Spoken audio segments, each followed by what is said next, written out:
senhoras e senhores deputados, Sr. Ministro do Ambiente e da Ação Climática, senhores e senhoras Secretários de Estado. Hoje celebra-se o Dia Mundial do Ambiente e, por esse mesmo motivo, o Bloco de Esquerda traz aqui este debate de urgência, precisamente para assinalar a urgência de responder à crise climática. A história das alterações climáticas é feita de desigualdade. As populações mais empobrecidas contribuíram menos para as alterações climáticas, beneficiaram menos desse desenvolvimento e são aquelas que agora mais sofrem com os efeitos da crise climática. Em Portugal e no mundo, reconhecemos essa dimensão social, a importância dos bens comuns e as responsabilidades históricas. O modelo atual de produção levou o planeta ao abismo climático. 100 empresas são responsáveis por 70% das emissões globais de carbono. Uma minoria beneficia com os lucros deste sistema de extração contínua de recursos naturais. O reverso da medalha são as comunidades desprotegidas, a biodiversidade em risco e um desastre ambiental. Não jogamos o campeonato das falsas soluções. Dizer que o problema é apenas de comportamento individual é tentar apagar a dimensão sistémica da crise climática. Criar novos mercados de carbono é apenas insistir na especulação. Tornar o princípio do pagador-poluidor o centro da política ambiental é conferir direitos de poluição a quem já mais tem. Querer colocar os trabalhadores a pagar a crise é repetir a receita falhada da austeridade. O problema é mesmo esta economia e o nosso objetivo é criar uma alternativa.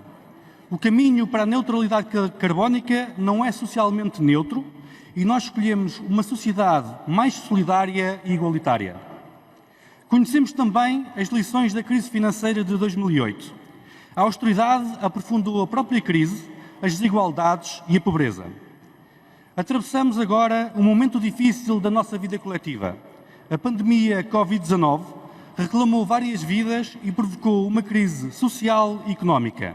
Também aqui, as camadas mais empobrecidas da população são as mais desprotegidas. A crise Covid-19 levou a uma redução drástica de emissões, mas a solução não são intervalos na poluição. Precisamos de mudanças estruturais.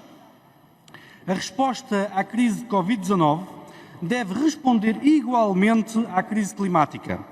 No momento em que o relançamento económico será feito com fundos públicos, não podemos repetir os erros do passado. Precisamos de uma transição ecológica e energética que crie emprego para as necessidades da sociedade e do planeta. Mais energias renováveis, na habitação, nos serviços públicos, na segurança alimentar, na proteção da biodiversidade. A Comissão Europeia definiu a transição energética e ambiental como a prioridade na atribuição de fundos.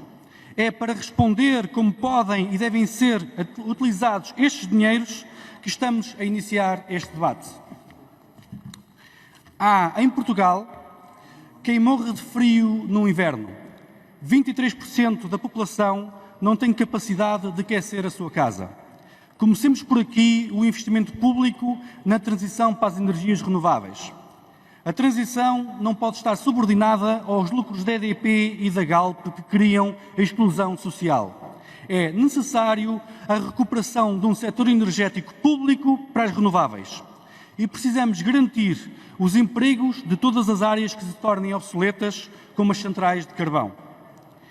Precisamos de mais transportes públicos e de mais ferrovia, para menos carros e mais qualidade do ar.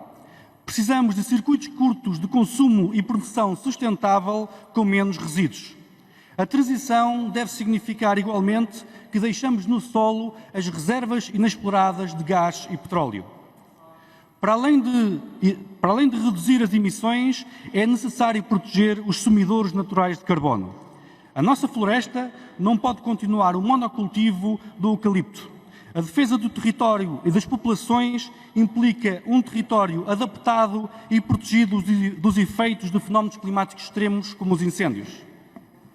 E muito se fala do mar e da economia azul, mas o Governo esqueceu os ecossistemas marinhos, que podem ser 40 vezes mais eficazes na captura de carbono que as florestas terrestres e que alimentam os recursos das pequenas comunidades pescatórias.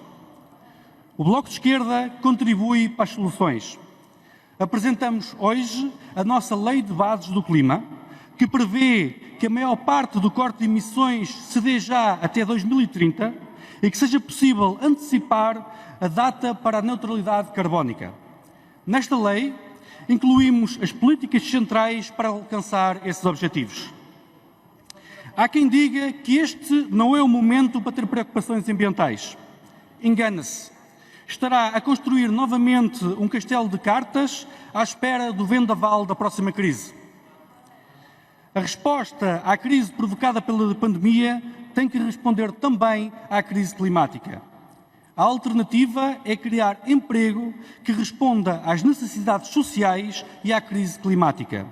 Um modelo mais robusto que garante que o emprego não é destruído na próxima crise cíclica.